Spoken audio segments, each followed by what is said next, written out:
राति 8 बजेको जनता समाचारमा तपाईंलाई स्वागत छ। नमस्कार, म कालिका शिवाकोटी। नमस्कार, म अनिस्मा बस्नेत। सबैभन्दा पहिले प्रमुख समाचार। राष्ट्रपति विद्यादेवी भण्डारीद्वारा सरकारको नीति तथा कार्यक्रम सार्वजनिक आर्थिक समृद्धि मूल लक्ष्य। लिपुलेख लिम्पियाधुरा समावेश गरिएको नेपालको नयाँ नक्सा प्रकाशित गर्ने सरकारको घोषणा। भारतसँगको सन्धि सम्झौता पुनरावलोकन गरिने। जोखिम क्षेत्रको पहिचान गरी लकडाउनको स्वरूप परिवर्तन गर्ने उच्च स्तरीय समितिको तयारी। परीक्षण कन्ट्र्याक्ट ट्रेसिङको दायरा बढाउन विज्ञहरूको सुझाव। चीनसँगको द्विपक्षीय व्यापारमा अमेरिकाले ठूलो घाटा बेहोरेको राष्ट्रपति ट्रम्पको संकेत।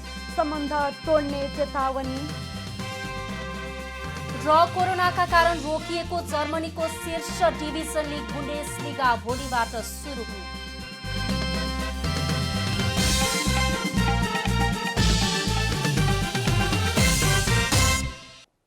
अब पूरा समाचार। सरकारले 2 वर्षको अवधिमै गतिलो उपलब्धि हासिल गरेको दावी गरेको छ।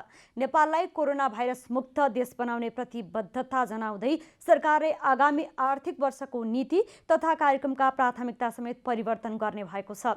समृद्ध राष्ट्र निर्माणमा थप अघि बढ्ने सरकारी भनाइ छ। शुक्रबार संघीय संसदको संयुक्त बैठकमा सरकारको नीति तथा कार्यक्रम प्रस्तुत गर्दै राष्ट्रपति विद्यादेवी भण्डारीले 2 वर्षको अवधिमा सरकारले 14 भन्दा धेरै सूचकमा गतिलो उपलब्धि हासिल गरेको दावी गर्नुभएको छ। शान्ति सुव्यवस्था कायम गरिएको छ। सार्वजनिक सेवा प्रवाहको गुणस्तर वृद्धि गरिएको छ। भ्रष्टाचारजन्य क्रियाकलापमा संलग्न जो कोहीले पनि सजायबाट उन्मुक्ति नपाउने तथ्यलाई स्थापित गर्दै भ्रष्टाचार विरुद्धको कारबाहीलाई तीव्रता दिइएको छ। नीति तथा कार्यक्रममा सरकारको प्राथमिकता फेरिएको उहाँले बताउनुभयो। कोरोना भाइरस महामारीका कारण सरकारले आफ्नो प्राथमिकता परिवर्तन गर्दै आगामी आर्थिक वर्षमा सरकारले स्वास्थ्य, शिक्षा, रोजगारी र आर्थिक पुनरुत्थानमा जोड दिने उहाँले बताउनुभयो। महामारीका कारण सरकारका प्राथमिकता बदलिएका छन्। अबको हाम्रो कार्यदिशा स्वास्थ्य, शिक्षा, रोजगारी र आर्थिक पुनरुत्थान हुनेछ। कृषि उत्पादकत्व 10 वर्षमा दोब्बर गर्न, कृषिको आधुनिकीकरण र व्यावसायिकरणको योजना सहित कृषि पूर्वाधारमा ठूलो मात्रामा लगानी गरिँदैछ। कोरोनाका कारण सङ्कटमा परेका उद्योगी व्यवसायीका लागि राहत प्याकेज ल्याउने बताउँदै राष्ट्रपति भण्डारीले गरिब तथा विपन्नका लागि पनि राहत कार्यक्रम ल्याउने बताउनुभयो। महामारी र बन्दाबन्दीबाट प्रभावित उद्योग व्यवसायलाई लक्षित गरी सहुलियतका व्यवस्थाहरू गरिएको छ। गरिब, असहाय तथा विपन्न परिवार, दैनिक कमाई गरी जीवनयापन गर्ने व्यक्ति तथा बन्दाबन्दी र कोभिड-19ले निम्त्याएका अन्य कारणले रोजगारी गुमाएका व्यक्तिहरूलाई लक्षित गरी स्थानीय तहहरू मार्फत राहत उपलब्ध गराइएको छ। सरकारले समृद्ध राष्ट्र निर्माणमा थप अघि बढ्ने बताएको छ र विक्रम सम्वत 2079 सालसम्ममा नेपाललाई समुन्नत राष्ट्रको स्तरमा पुर्याउने गरी आर्थिक र सामाजिक विकासका योजना र कार्यक्रमहरू अघि बढाइएको छ। सामाजिक सुरक्षामा लगानी बढाउने आयोजनाहरूको पुनः प्राथमिकीकरण गरी उत्पादनमूलक क्षेत्रमा लगानी बढाउने योजना सरकारको छ। स्वदेशमा रोजगारी सिर्जना गरी आत्मनिर्भर अर्थतन्त्रको विकास गर्ने राष्ट्रपति विद्यादेवी भण्डारीले बताउनुभयो। नीति तथा कार्यक्रमपछि अब सरकारले जेठ 15 गते आगामी आर्थिक वर्ष 2077-78 को बजेट सार्वजनिक गर्दैछ। क्यामेरा ब्युरोका साथ हरिशरण नेउपाने, काठमाडौँ। सरकारले लिपुलेख लिम्पियाधुरा लगायतका छुटेको भूमि समेत समावेश गरी छिट्टै नेपालको आधिकारिक नक्सा प्रकाशित गर्ने भएको छ। संयुक्त राष्ट्रसङ्घको बडापत्र, असंलग्नता र पञ्चशीलको सिद्धान्तका आधारमा परराष्ट्र नीति कायम गरी सम्बन्ध विकसित तुल्याउन सरकार सदा दत्तचित्त रहेको छ। नेपालको परराष्ट्र सम्बन्ध भूपरिवेष्टितको दृष्टिबाट भूजडित राष्ट्रका रूपमा अघि बढाइने भएको छ। भारतसँग विगतमा भएका विभिन्न सन्धि सम्झौता पुनरावलोकन गरी सीमा विवाद समाधान गरिने राष्ट्रपतिबाट सार्वजनिक नीति तथा कार्यक्रममा उल्लेख गरिएको छ। मित्र राष्ट्र भारतसँगको सीमा सम्बन्धमा विगत लामो समयदेखि बाँकी रहेका र समयसम्म उठिरहेका विषयहरूको समाधान गरिनेछ। लिम्पियाधुरा, लिपुलेक र कालापानी क्षेत्र नेपालको भूमि हो र त्यसलाई प्राप्त गर्न महाकाली अञ्चलको दार्चुलामा पर्ने लिम्पियाधुरा नेपालको भूमि भएको स्पष्ट पार्दै राष्ट्रपति विद्यादेवी भण्डारीले यी भूभाग समावेश गरी नेपालको नक्सा जारी गरिने उल्लेख गर्नुभएको छ। लिम्पियाधुरा, लिपुलेक र कालापानी क्षेत्र नेपालको भूमि हो र त्यसलाई प्राप्त गर्न ठोस कूटनीतिक पहल गरिनेछ। तदनुरूप नै छुटेको भूमि समेत समावेश गरी नेपालको नक्सा जारी गरिनेछ। विदेश स्थित नेपाली कूटनीतिक नियोगहरूलाई परराष्ट्र सम्बन्ध र पर्यटन तथा व्यापार विस्तारमा समेत प्रयोग गरिने भएको छ। छिमेकी राष्ट्रसँगको सम्बन्ध सुमधुर बनाई एनआरएनको समेत सहयोगमा कोरोनाका कारण उत्पन्न महामारीको सङ्कट समाधान गरी समृद्ध नेपाल सुखी नेपालीको परिकल्पना सफल बनाइने कार्यक्रममा उल्लेख गरिएको छ। राष्ट्रपति विद्यादेवी भण्डारीले सरकारको अबको कार्यदिशा स्वास्थ्य शिक्षा मजबुत बनाउने रहेको बताउनु भएको छ।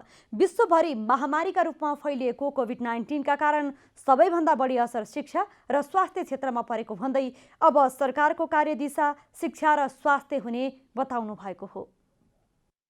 राष्ट्रपति भण्डारीले शुक्रबार संघीय संसदमा सरकारको आगामी आर्थिक वर्ष 2077-78 को वार्षिक नीति तथा कार्यक्रम प्रस्तुत गर्दै कोरोना रोकथाम तथा नियन्त्रणका लागि चाहिने आवश्यक स्वास्थ्य सामग्री अपर्याप्त रहे पनि सरकारले मुलुकलाई कोरोना मुक्त बनाउनेमा प्राथमिकता दिएको बताउनु भएको छ। नेपाललाई कोभिड-19 महामारी मुक्त देश बनाउनु यस सरकारको पहिलो प्राथमिकता भएको छ। त्यस्तै सरकारले मुलुकभरि रहेका अस्पतालको स्तर उन्नति गर्ने, सङ्घमा 300 शय्याको अत्याधुनिक अस्पताल निर्माण गर्ने र साथै प्रदेशमा अत्याधुनिक सर्वरोग अस्पताल निर्माण गरिने बताएको छ। हाल कायम रहेका अञ्चल अस्पतालहरूलाई आगामी वर्ष 200 शय्याको बनाउने, भूगोल र जनसङ्ख्याको धारमा 5 देखि 15 शय्याको धारभूत अस्पतालको विकास स्तर उन्नति गर्ने राष्ट्रपतिले बताउनुभयो। राष्ट्रपति भण्डारीले अस्पतालको सुधारलाई सरकारले प्राथमिकतामा राखेको बताउनुभयो। सरकारले महामारीको रोकथामका लागि अपनाउनु पर्ने स्वास्थ्य सजगताका व्यवस्थाहरूको पालना गर्ने गराउने, संक्रमणको परीक्षणलाई व्यापक बनाउने छ। औषधि, उपकरण र चिकित्सक लगायतका स्वास्थ्य कर्मीहरूको पर्याप्त व्यवस्था तथा परिचालन गर्ने। आगामी 3 वर्षभित्र सबै नागरिकमा पुग्ने गरी स्वास्थ्य बीमालाई विस्तार गरी सबै नागरिकलाई स्वास्थ्य बीमा कार्यक्रममा समेट्ने भण्डारीको दाबी छ। हाल स्वास्थ्य बीमा कार्यक्रम अन्तर्गत 551 स्थानीय तहका 27 लाखभन्दा बढी नागरिकको स्वास्थ्य बीमा गरिएको राष्ट्रपति भण्डारीको भनाइ छ। परिस्थितिमा पनि नेपाललाई समृद्ध बनाउने र सबै नेपालीलाई सुखी बनाउने राष्ट्रिय अभियानमा सरकार थप दृढताका साथ अघि बढ्नेछ। त्यस्तै सरकारले कोरोना भाइरस नियन्त्रणका लागि आफ्नै स्रोत साधन बढी प्रयोग गरिने बताउनु भएको छ। सरकारले फजुल खर्च कटौती गरेर उत्पादनमूलक क्षेत्र विकास साथै आत्मनिर्भर अर्थतन्त्रको विकासमा केन्द्रित हुने राष्ट्रपतिले बताएका छन्। महामारीसँग लड्नु परेको विषम परिस्थितिमा कृषि, औद्योगिक विकास, आर्थिक उपलब्धिहरूले आगामी बजेटमा प्राथमिकता पाउने राष्ट्रपति भण्डारीको भनाइ छ। सरकारले कोरोना भाइरसबाट कसैले पनि ज्यान गुमाउन नपर्ने भन्दै कोही भोको बस्नु नपर्ने दाबी गरेको छ। राष्ट्रपति विद्यादेवी भण्डारीले शुक्रबार संघीय संसदको संयुक्त बैठकमा नीति तथा कार्यक्रम प्रस्तुत गर्दै कोभिड-19बाट ज्यान जाने अवस्था आउन नदिन सरकार दृढतापूर्वक लागेको बताउनुभयो। अधिकांश मुलुकको आर्थिक वृद्धि दर ऋणात्मक हुन सक्ने देखिएको सन्दर्भमा जोखिम व्यवस्थापन गर्न सक्षम नेपाली अर्थतन्त्रलाई उत्पादनशील र सुदृढ बनाउने नीति सरकारले लिएको छ। यस्तै आर्थिक क्रियाकलाप, कृषि, विकास निर्माणका कार्य र सामाजिक जनजीवनमा थप क्षति हुन नदिई सुचारू गरेर तीव्रता दिने पनि सरकारको नीति रहेको छ। स्वास्थ्य, शिक्षा, लैङ्गिक समानता र अन्य सामाजिक सांस्कृतिक कार्यक्रम सञ्चालन र सेवा प्रवाह गरी तीनै प्रदेशमा स्वास्थ्य, शिक्षित र गतिशील सामाजिक जीवन कायम गरिने सरकारको नीति रहेको छ। सम्पन्न र विपन्नहरूको आम्दानीको औसत आँकडाका आधारमा मात्र गरिने जीवन स्तरको मापनले समृद्धि, सुख र खुसीको वास्तविक तस्बिर देखाउन सक्दैन। त्यसैले समृद्धिलाई कुल ग्राहस्थ उत्पादन वा त्यसको प्रति व्यक्ति आयको आधारमा मात्रै नाप्नु हुँदैन। समाजलाई तलैदेखि उत्थान गर्नुपर्छ। सरकारले सुरु गरेका आयोजनाहरू तोकिएको समयमा सम्पन्न गर्ने जनाइएको छ। फजुल खर्च रोक्ने, उत्पादनशील क्षेत्रमा लगानी केन्द्रित गर्ने तथा वित्तीय अनुशासन कायम गर्ने पनि सरकारको नीति छ। स्वदेशमै रोजगारी सिर्जना गर्ने गरी काम गर्ने पनि सरकारको नीति रहेको छ। नेपाललाई कोभिड-19 महामारी मुक्त देश बनाउनु यस सरकारको पहिलो प्राथमिकता भएको छ। सरकारले महामारीको रोकथामका लागि अपनाउनु पर्ने स्वास्थ्य सजगताका व्यवस्थाहरूको पालना गराउने, संक्रमणको परीक्षणलाई व्यापक बनाउने छ। नेपाललाई कोरोना मुक्त देश बनाउन सरकारको पहिलो प्राथमिकता रहेको राष्ट्रपति भण्डारीको भनाइ छ। संक्रमणको परीक्षणलाई व्यापक बनाइने, चिकित्सक औषधिको कुनै अभाव हुन नदिने पनि सरकारको नीति रहेको छ। कसैको पनि ज्यान जान नदिने गरी सरकार दृढतापूर्वक लागि परेको पनि राष्ट्रपतिले दाबी गर्नु भएको छ। सरकारले स्थानीय तह, प्रदेश लगायत अस्पतालहरूलाई स्तरोन्नति उन्नति गर्ने जनाएको छ। हिमाल, पहाड र तराईमा व्यावसायिक जडीबुटी खेती विस्तार गरिनेछ। औषधि, उपकरण र चिकित्सक लगायतका स्वास्थ्य कर्मीहरूको पर्याप्त व्यवस्था तथा परिचालन गर्ने। यस महामारीबाट नेपालभित्र कुनै पनि व्यक्तिको ज्यान जाने अवस्था आउन नदिन सरकार दृढतापूर्वक लागेको छ। राष्ट्रपति भण्डारीले सङ्घ, प्रदेश र स्थानीय तहमा कोरोनाको जोखिम बढ्दै गएकाले मुलुकका सम्पूर्ण संयन्त्रहरूले कोरोना विरुद्धको लडाईँमा एकजुट हुनुपर्ने बताउनुभयो। सरकारले 45 स्थानीय तहमा औद्योगिक ग्राम स्थापना गर्ने पनि जनाएको छ। सरकारले आगामी वर्ष कृषि क्षेत्रको विकासका लागि उच्च प्राथमिकता दिई स्वरोजगारीको सिर्जना गर्ने भएको छ। राष्ट्रपति विद्यादेवी भण्डारीबाट सार्वजनिक गरिएको सरकारको आगामी नीति तथा कार्यक्रममा भूमिको वर्गीकरण गरी कृषि भूमिको संरक्षण गरिने भएको छ। सिंचाइको पूर्वाधार विकास गरी उत्पादकत्व वृद्धि गरिने भएको छ। बिउ बिजन तथा मलको वितरण सहज बनाउने र कृषकलाई कृषि उत्पादनमा उत्प्रेरित गरिने नीति तथा कार्यक्रममा उल्लेख गरिएको छ। वास्तविक कृषकलाई सरल ढङ्गले उत्पादनमा अनुदान उपलब्ध गराउने नीति लिइनेछ। कृषकहरूलाई अनुदानित बिउ तथा मल र नवीनतम प्रविधि समयमै उपलब्ध हुने व्यवस्था मिलाइनेछ। प्रदेश स्तरमा खाद्य भण्डार स्थापना गरी बजार र वितरणमा सुविधा प्रदान गरिने भएको छ। देशमा कोही पनि भोकै मर्न नपर्ने गरी खाद्य अधिकारको प्रत्याभूतिमा सरकारले कृषिलाई आधार बनाउने भएको छ। सरकारले भूमि उपयोगविहीन रहने स्थितिको अन्त्य गर्ने नीति लिएको छ। विभिन्न बालीनालीका साथै प्राकृतिक वनौषधिको समेत खेतीपाती गरी निर्यात प्रवर्तन गर्ने सरकारले योजना बनाएको छ। कोरोना भाइरसको महामारीका कारण विदेशबाट स्वदेश फर्केका युवालाई कृषिमा आकर्षित गर्न सरकार लागि परेको पनि कार्यक्रममा उल्लेख छ। कोरोना महामारीका कारण रोजगारी गुमाउनेका लागि सरकारले आय आर्जनमूलक कार्यक्रम ल्याउने भएको छ। कोरोनाको कारण रोजगारी गुमाएकाहरूका लागि रोजगारी सिर्जना गरी आय आर्जनमा लगाइने सरकारी तयारी छ। राष्ट्रपति विद्यादेवी भण्डारीले संघीय संसदमा आर्थिक वर्ष 2077-78 को नीति तथा कार्यक्रम प्रस्तुत गर्दै सरकारले कोरोना भाइरस महामारीका कारण विदेशबाट फर्किरहेका नेपाली कामदारलाई रोजगारी दिने बताउनु भएको छ।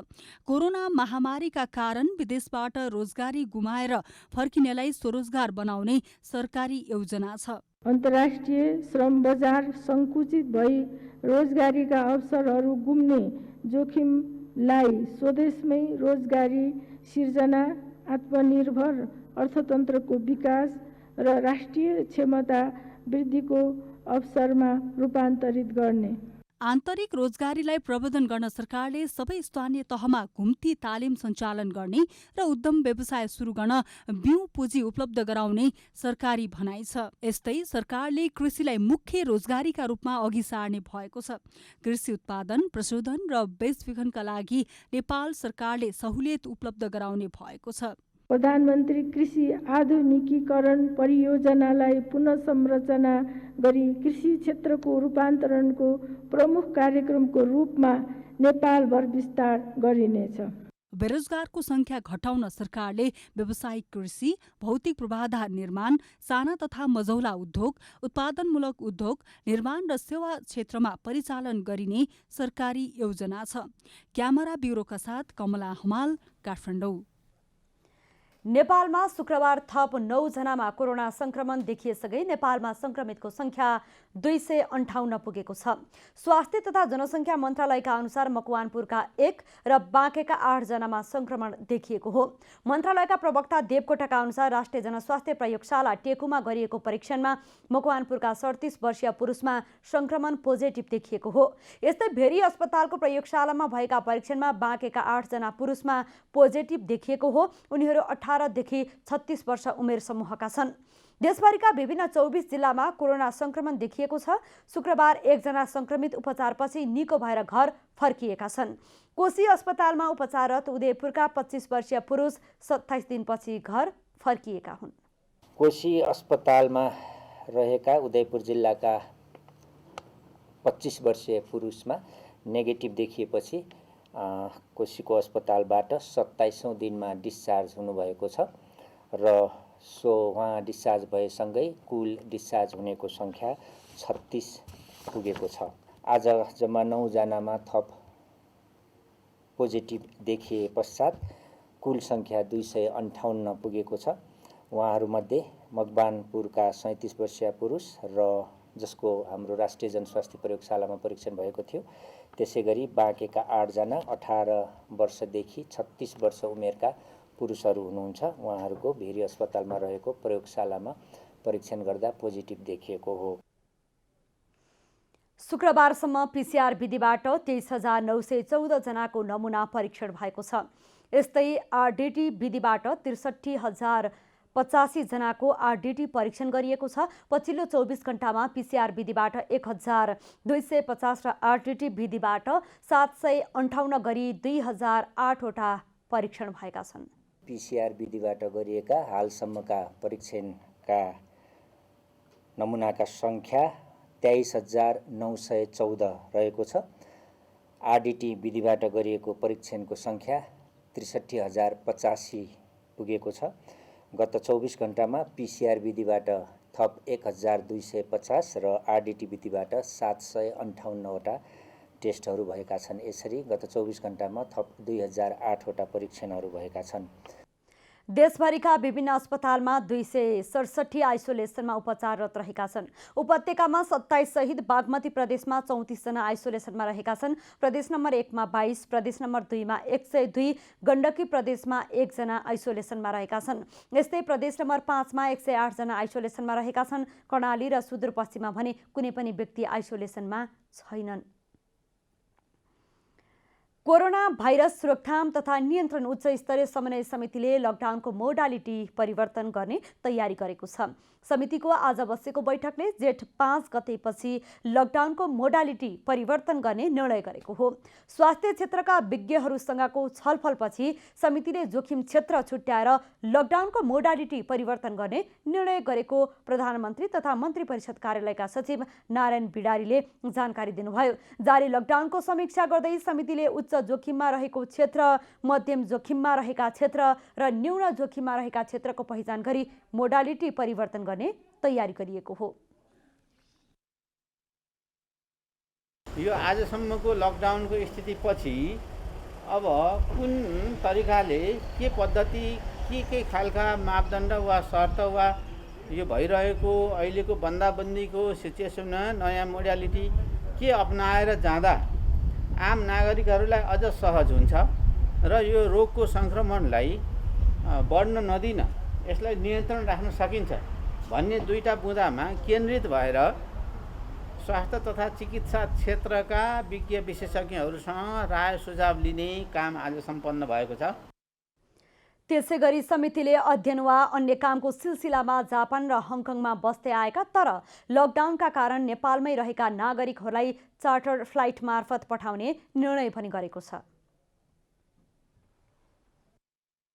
जापानमा रहनुभएका नेपाली नागरिकहरू हुनुहुन्थ्यो, उहाँहरूलाई आवश्यक जाँच परीक्षण र अध्यागमन सम्बन्धी प्रक्रियाहरू पुरा गरेर चार्टर फ्लाइटबाट जापान फिर्ता जान अनुमति दिने निर्णय भएको छ। छलफलमा विज्ञहरूले परीक्षण, कन्ट्र्याक्ट ट्रेसिङको दायरा बढाउनु पर्ने, क्वारेन्टाइनको व्यवस्थापन राम्रोसँग गर्नुपर्ने सुझाव दिएका छन्। आत्तिनुपर्ने अवस्थामा नभए पनि सचेत हुनुपर्ने, विदेशबाट आउनेहरूको सवालमा सम्बन्धित स्थानीय तहहरूमा क्वारेन्टाइनको उचित व्यवस्थापन गरी ल्याउनु पर्ने सुझाव दिइएको छ। ट्रिटमेन्ट सम्बन्धी र यो अहिलेको लकडाउनको अवस्थालाई अहिले भइरहेको सङ्क्रमणको सङ्ख्या र अहिले देखिएको तत्कालको अवस्थालाई विश्लेषण गर्दा धेरै आत्तिन नपर्ने तर सावधानीपूर्वक अपनाउनु पर्ने विभिन्न विधिहरू जसलाई चाहिने निरन्तरता दिनुपर्ने यही विषयमा केन्द्रित भएर उहाँहरूले सुझावहरू दिनुभएको छ। चिकित्सा क्षेत्रका विज्ञहरूले सरकारलाई वैज्ञानिक ढङ्गबाट निर्णय गर्न र सम्बन्धित क्षेत्रका व्यक्तिहरूसँग पनि सल्लाह गर्न सुझाव दिएका छन्। चैत 11 गतेदेखि मुलुक लकडाउनमा छ। त्यति मात्रै होइन, पछिल्लो समय नेपालमा सङ्क्रमितका सङ्ख्या पनि दैनिक बढिरहेको छ। सरकारले कोरोना सङ्क्रमण नफैलोस् भनेर हरसम्भव उपायहरू अपनाइरहेको छ। तर धनुषाका जनप्रतिनिधिहरूले नै भने सरकारको तयारी निर्णय अवज्ञा गर्दै पुस्तक बाँड्ने बहानामा विद्यार्थीहरूलाई जोखिममा पारिरहेका छन्।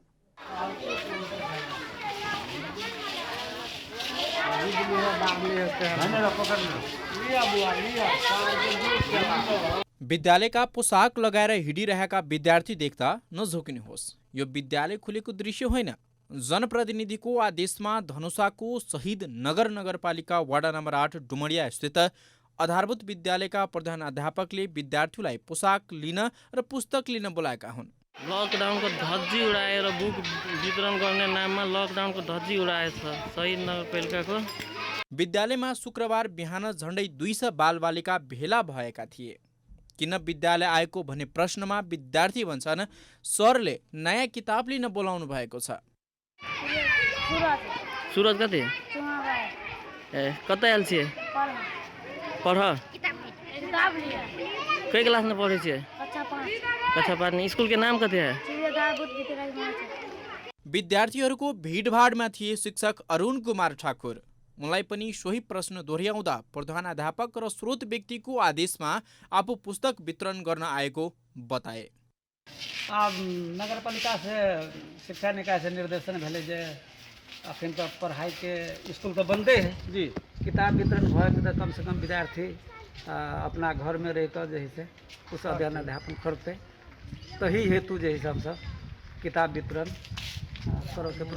प्रधानाध्यापक अशोक यादवले भने नगरपालिकाबाट दबाव आएकाले पुस्तक वितरण गरेको जवाब दिए। आरपी निर्देशन के लिए, ऑफिस निर्देशन के लिए ते हिसाब से हमरा के किताब बांटू ते हिसाब से हम सब हमार पहले कहने रहियो विद्यार्थी भीड़ भड़का भई जेते त कदियो को दुगो का बांटो हमरे को दुगो को नहीं, छोटका विद्यार्थी सब है आगे सब के सब चीज लबे है, कभी दुगो चार गो त सब चीज हां जमा भई हम कई करबे। यता नगरपालिकाका कार्यकारी अधिकृत नन्द कुमार झा पाठ्य पुस्तक वितरण गर्न भनिए पनि भिडभाड गराउन नभनिएको भन्दै पन्छिए। पछिल्लो समय कोरोना भाइरसको संक्रमण देखिएपछि धनुषामा थप कडाई गरिएको छ। तर शहीद नगरपालिकाको यो गैर जिम्मेवारी कार्यले करिब 200 जना बालबालिकालाई जोखिममा पारेका छन्। यदि संयोगवश तीमध्ये कुनै एक बालबालिकामा पनि संक्रमण देखियो भने त्यसको जिम्मेवारी कसले लिने? स्थानीयको सहयोगमा काठमाडौँबाट जनता टेलिभिजनका लागि शिव अधिकारी यदुवंशीको रिपोर्ट। शहरी विकास राज्यमन्त्री रामवीर मानन्धरले चलचित्र क्षेत्रमा दैनिक श्रम गर्नेहरूका लागि राहत स्वरूप खाद्य सामग्री उपलब्ध गराउनु भएको छ। चलचित्र निर्माता सङ्घ र चलचित्र समन्वय एवं प्रवर्धन समिति मार्फत चलचित्र क्षेत्रमा दैनिक श्रम गरी जीविकोपार्जन गर्दै आएका व्यक्तिहरूका लागि चामल र दाल सहितको खाद्य सामग्री उपलब्ध गराइएको हो। राज्य मन्त्री मानन्धरको पहलमा चलचित्र क्षेत्रका विभिन्न 8वटा संगठनहरू मार्फत उक्त राहत सामग्री वितरण गर्न लागि चलचित्र निर्माता सङ्घका अध्यक्ष आकाश अधिकारीले जानकारी दिनुभयो। मध्यज्यूबाट चाहिँ यो यति चाहिँ आज आएको छ। हामीलाई 6750 केजी चामल छ, 825 केजी दाल छ। यो चाहिँ नि हामीले 8वटा सङ्घ संस्था मार्फत बाँड्दैछौँ।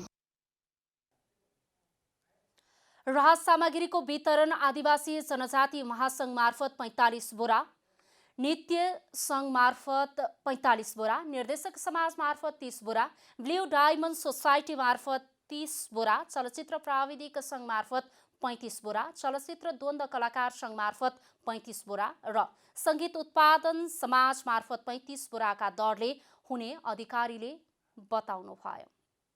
अब आर्थिक समाचार।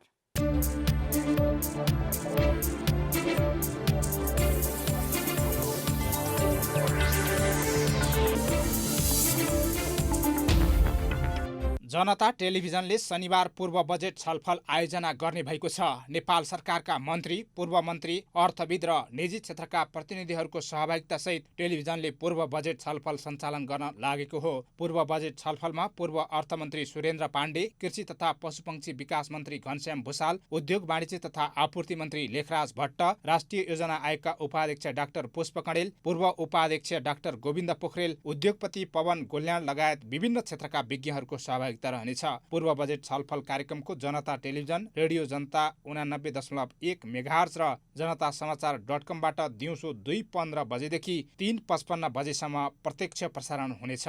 सरकारले संविधानतः जेठ 15 गते आगामी आर्थिक वर्ष 2077-78 को बजेट सार्वजनिक गर्दैछ। गत चैत 11 गते लकडाउन हुने बित्तिकै लगानीकर्ताले सेयर बजार बन्द गर्नुपर्ने आवाज उठाएपछि नेपाल धितोपत्र बोर्डले पनि बजार बन्द गर्न निर्देशन दियो। 1 महिनाभन्दा बढी समय बजार बन्द भएपछि फेरि खुलाउनु पर्छ भन्ने माग लगानीकर्ताका तर्फबाट भयो। लगानीकर्ताको माग अनुरूप नै मन्त्री परिषद बैठकले समेत वित्तीय संस्थासँगै धितोपत्र कारोबार समेत खुल्ला गर्न सकिने बताएपछि मङ्गलबारबाट सेयर बजार परिसूचक नेप्से खुल्यो। 49 दिनपछि खुलेको बजार 2 कारोबार दिन नै नेगेटिभ सर्किट ब्रेक लागेर बन्द भयो। 2 दिनमै नेप्से परिसूचक करिब 50 अङ्कले घटेपछि लगानीकर्ता आत्तिन पुगे। बजारमा सीमित वर्गको हाबी भएको भन्दै बजार बन्द गर्नुपर्ने मात्र होइन, कारोबार नै रद्द गर्नुपर्ने माग लगानीकर्ताले गरे। 2 दिनमा 63 अर्ब 77 करोड रुपियाँभन्दा बढी सम्पत्ति गुमेको छ। तर लगानीकर्ताको दबावले नभई माथिल्लो निकायसँगको छलफलपछि बजार पुनः बन्द गरेको सरकारी निकायको भनाइ छ। नेपाल धितोपत्र बोर्डले अब लकडाउनको अवधिभर बजार नखोल्न निर्देशन दिएको छ। लगानीकर्ताको चाहनामा बजार खोल्नु र बन्द गर्नु बजारमा अर्बौंको नोक्सानी गुम्न पुगेको कारण बनेको विश्लेषकहरूको भनाइ छ। कोरोना भाइरसको जोखिम बढ्दै गएपछि सेयर कारोबार पुनः बन्द गर्नु परेको हो। यसअघि सरकारले लकडाउन खुकुलो बनाएपछि बोर्डले गत मङ्गलबारदेखि सेयर कारोबार सुचारू गर्न नेप्सेलाई निर्देशन दिएको थियो। नेप्सेले पनि सोही अनुरूप मङ्गलबारदेखि दिनको 2 घण्टा कारोबार खुल्ला गरेको थियो। तर पछिल्लो समय काठमाडौँ उपत्यकासँगै देशभर कोरोना संक्रमित बढ्दै गएको भन्दै पुनः सेयर कारोबार बन्द गरिएको हो। हरिशरण नेउपाने, काठमाडौँ।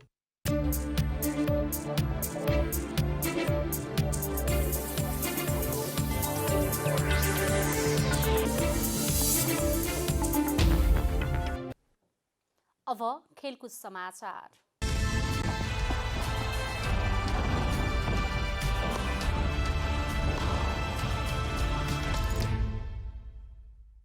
कोरोना भाइरसका कारण रोकिएको जर्मनीको शीर्ष डिभिजन लिग बुन्डेसलिगा भोलिबाट सुरु हुँदैछ। जर्मन फुटबल लिग DFL-ले कोरोना महामारी पश्चात भोलि सुरु हुने बुन्डेसलिगाका खेलमा क्लबहरूले एक खेलमा बढीमा 5 जना खेलाडी परिवर्तन गर्न पाउने नयाँ नियम लागू गर्ने निर्णय गरेको छ। कोरोनाका कारण खेलाडीहरूमा पर्न सक्ने तनाव कम गर्न अन्तर्राष्ट्रिय फुटबल एसोसिएसन बोर्ड IFAB-ले फुटबलमा केही समयका लागि एक खेलमा टिमले 5 जना खेलाडी परिवर्तन गर्न पाउने नियम पारित गरेको थियो। यसअघि एउटा टिमले एक खेलमा 3 जना मात्र खेलाडी परिवर्तन गर्न पाउने नियम थियो। कोरोनाका कारण रोकिएको बुन्डेसलिगाको खेल बिना दर्शक 2 महिना पश्चात सुरु हुँदैछ। बुन्डेसलिगा युरोपका ठूला लिगहरूमा सञ्चालन हुने पहिलो लिग हुने भएको छ। बुन्डेसलिगाको दोस्रो डिभिजनको लिग पनि मे महिनामा सुरु हुनेछ। डिएफएलले 5 जना खेलाडी परिवर्तन गर्न पाउने भए पनि एक पटकमा 2 जना भन्दा बढी खेलाडी परिवर्तन गर्न नपाइने स्पष्ट पारेको छ। बुन्डेसलिगाको 2 डिभिजनका 36 क्लबले सम्भव भएसम्म लिग समापन गर्नेमा सहमति जनाएका थिए। भारतीय क्रिकेट बोर्डले कोरोना भाइरसका कारण ठूलो आर्थिक नोक्सानी भए पनि खेलाडीको तलब कटौती नगर्ने बताएको छ। बोर्डले भोगेको नोक्सानीको भरपाई अन्य खर्च कटौतीबाट गर्ने कोषाध्यक्ष अरुण धुमलले बताएका छन्। कोरोनाका कारण आइपिएल हुने नहुने अझै निश्चित भएको छैन। यदि आइपिएल रद्द भएमा बीसीसीआईलाई करिब 60 अर्ब रुपियाँ घाटा हुने बताइएको छ। बीसीसीआईले मुख्य घाटा आइपिएल नभएमा बेहोर्नेछ। उनले आर्थिक नोक्सानी भए पनि खेलाडीको तलबमा कुनै कटौती गर्ने योजना नभएको बताएका छन्। कर्मचारी र अधिकारीको खर्च कटौतीबारे भने छलफल भइरहेको छ। धुमलले खर्च कटौतीमा यात्रा, बसोबास वा कर्मचारी सबैमा ध्यान दिइरहेको बताएका छन्। कोरोना भाइरसका कारण विश्व फुटबल महासंघ फिफाको वरियतामा पहिलो पटक कुनै पनि फेरबदल भएको छैन। भाइरस संक्रमण बढेपछि कुनै पनि खेल गतिविधि नहुँदा त्यसको असर विश्व वरियतामा पनि परेको छ। कोरोना महामारीका कारण अन्तर्राष्ट्रिय फुटबल गतिविधि सञ्चालन नहुँदासम्म वरियता यथावत रहने फिफाले जनाएको छ। भाइरसका कारण अन्तर्राष्ट्रिय खेल तालिका, विश्वकप छनौट लगायतका सबै प्रतियोगिता ठप्प भएका छन्। केही प्रतियोगिताहरू 1 वर्षका लागि सरेका छन् भने केहीको नयाँ मिति तय भएको छ। अन्तिम पटक फिफाले सार्वजनिक गरेको मार्च महिनाको वरियतामा साउथ सुडान, बर्मुडा र जमैकाको परिवर्तन भएको थियो। बाँकीको जस्ताको तस्तै रहेको थियो। तर अब कोरोनाबाट मुक्त भएर फुटबल गतिविधि सुरु नहुँदासम्म वरियतामा कुनै परिवर्तन नहुने भएको छ। कोरोना भाइरसको महामारी विरुद्ध लड्न अन्तर्राष्ट्रिय ओलम्पिक कमिटी आइओसीले 800 मिलियन पाउन्डको कोष स्थापना गरेको छ। आइओसीको बोर्ड बैठकले 800 मिलियन पाउन्डको कोष स्थापना गर्ने निर्णय गरेको हो। बैठकपछि आइओसीका अध्यक्ष थोमस वाचले खेल संगठनका लागि कोष स्थापना गर्नु आइओसीको कर्तव्य भएको बताएका हुन्। उनले खेल संगठनका लागि 800 मिलियन खर्च आफूहरूको जिम्मेवारी भएको बताएका छन्। कोषको रकम मध्ये 650 मिलियन पाउन्ड आइओसीका स्थगित खेलका लागि प्रयोग गरिनेछ।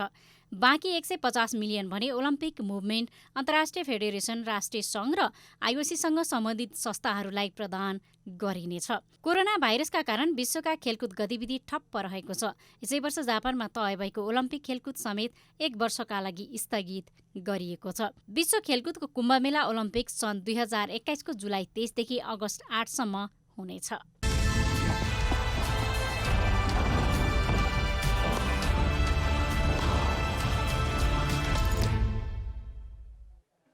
अब मौसम समाचार।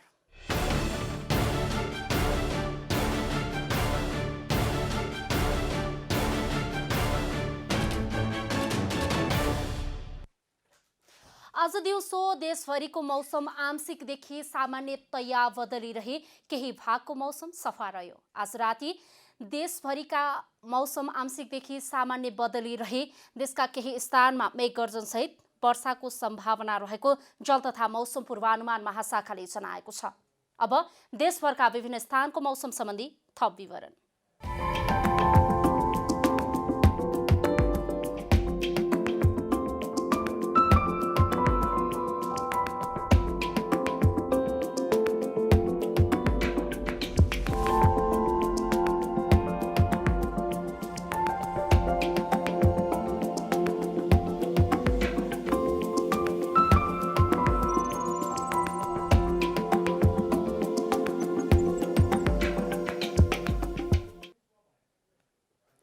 अन्त्यमा आजको डायरी।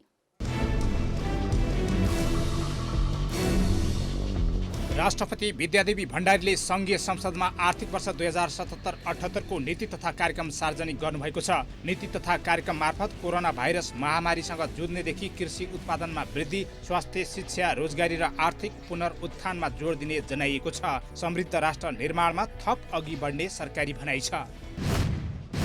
सरकारले लिपुलेक, लिम्पियाधुरा लगायतका छुटेको भूमि समेत समावेश गरी छिट्टै नेपालको आधिकारिक नक्सा प्रकाशित गर्ने भएको छ। भारतसँग विगतमा भएका विभिन्न सन्धि सम्झौता पुनरावलोकन गरी सीमा विवाद समाधान गरिने सरकारी भनाइ छ। कोरोना भाइरस रोकथाम तथा नियन्त्रण उच्च स्तरीय समन्वय समितिले लकडाउनको मोडालिटी परिवर्तन गर्ने तयारी गरेको छ। समितिको आज बसेको बैठकले जेठ 5 गतेपछि लकडाउनको मोडालिटी परिवर्तन गर्ने निर्णय गरेको हो। स्वास्थ्य क्षेत्रका विज्ञहरूसँगको छलफलपछि समितिले जोखिम क्षेत्र छुट्याएर लकडाउनको मोडालिटी परिवर्तन गर्ने निर्णय गरेको हो।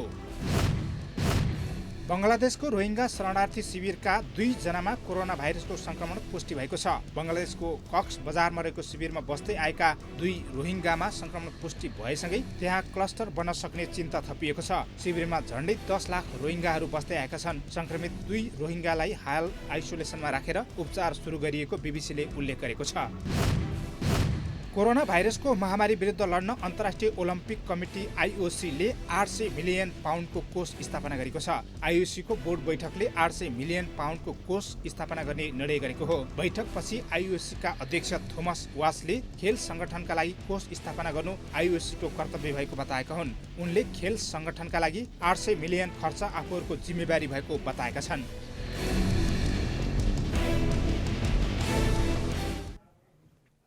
हवस् त जनता समाचार अहिलेलाई यति नै। जनताद्वारा जनताका लागि प्रसारित जनता टेलिभिजनका कार्यक्रमहरू युट्युब, ट्विटर, फेसबुक र हाम्रो वेबसाइट जनतासमाचार.com मा पनि पढ्न र हेर्न सक्नुहुनेछ।